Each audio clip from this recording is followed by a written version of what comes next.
আবু সাঈদ বুকের রক্ত দিয়ে নতুন ইতিহাস তৈরি করেছেন মির্জা ফখরুল।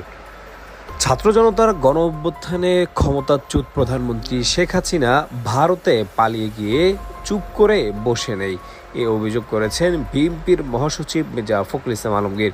তিনি বলেছেন, ভারত থেকে আবারও চক্রান্ত শুরু করেছেন, দেশে সংখ্যালঘু সম্প্রদায়ের ওপর হামলা চলছে, এই গুজব তুলে আন্তর্জাতিক মহলে নতুন চক্রান্ত করছেন। আজ বুধবার দুপুরে রংপুরে পীরগঞ্জের জাফরপাড়ার কোটা আন্দোলনে পুলিশের গুলিতে নিহত আবু সাঈদের বাড়িতে যান বিএনপির মহাসচিব। সেখান থেকে জাফরপাড়া দারুল উলুম বহুমুখী কামিল মাদ্রাসায় গিয়ে এক সম্প্রীতি সমাবেশে যোগ দেন মির্জা ফখরুল। তিনি বলেন, আমরা হিন্দু, মুসলিম, বৌদ্ধ, খ্রিস্টান সবাই একসঙ্গে যে নতুন স্বাধীনতা পেয়েছি তাকে সুসংহত করার জন্য সম্প্রীতি সমাবেশ করছি। পীরগঞ্জ উপজেলা বিএনপির আয়োজিত সম্প্রীতি সমাবেশে প্রধান অতিথির বক্তব্যে মির্জা ফখরুল অভিযোগ করেন, এই ভয়াবহ হত্যাকারী সরকার পালিয়েছে, কিন্তু তার প্রেতাত্মারা দেশে রয়েছে। শেখ হাসিনার বিচার করতে হবে। তিনি ছাত্র আন্দোলনে হত্যাকাণ্ডে ছাত্র জনতা নিহত হওয়ার ঘটনায় দায়ী পুলিশ সদস্যদেরও বিচার দাবি করেন।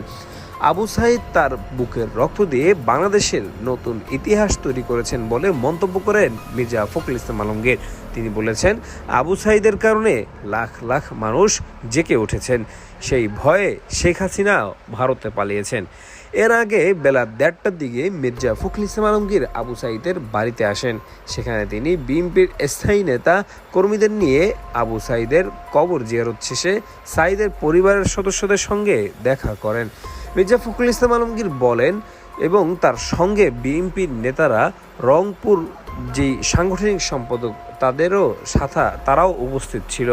সরকারি চাকুরিতে কোটা আন্দোলনের দাবিতে যখন সারা দেশে ছড়িয়ে পড়েছিল, সেই সময় গত 16 জুলাই রংপুরে দুপুরে বেগম রোকেয়া বিশ্ববিদ্যালয়ের সামনে পার্ক মোড়ে গুলিবিদ্ধ হন আবু সাঈদ।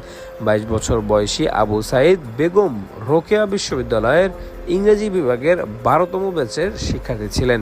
তিনি বিশ্ববিদ্যালয়ের কোটা সংস্কার আন্দোলনে অন্যতম সমন্বয়ক ছিলেন।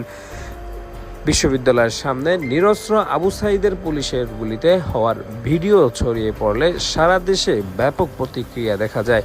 এই হত্যাকাণ্ডের প্রতিবাদ সোচ্চার হন বহু মানুষ, তাতে আরও গতিশীল হয় কোটা আন্দোলন। এই আন্দোলনে ধারাবাহিকতায় ছাত্র জনতার বিক্ষোভের মুখে 5ই আগস্ট পদ থেকে পদত্যাগ করে শেখ হাসিনা তিনি দেশ থেকে পালিয়ে গিয়েছে এবং এর মধ্যে আওয়ামী লীগের 15 বছরের শাসন অবসান ঘটে।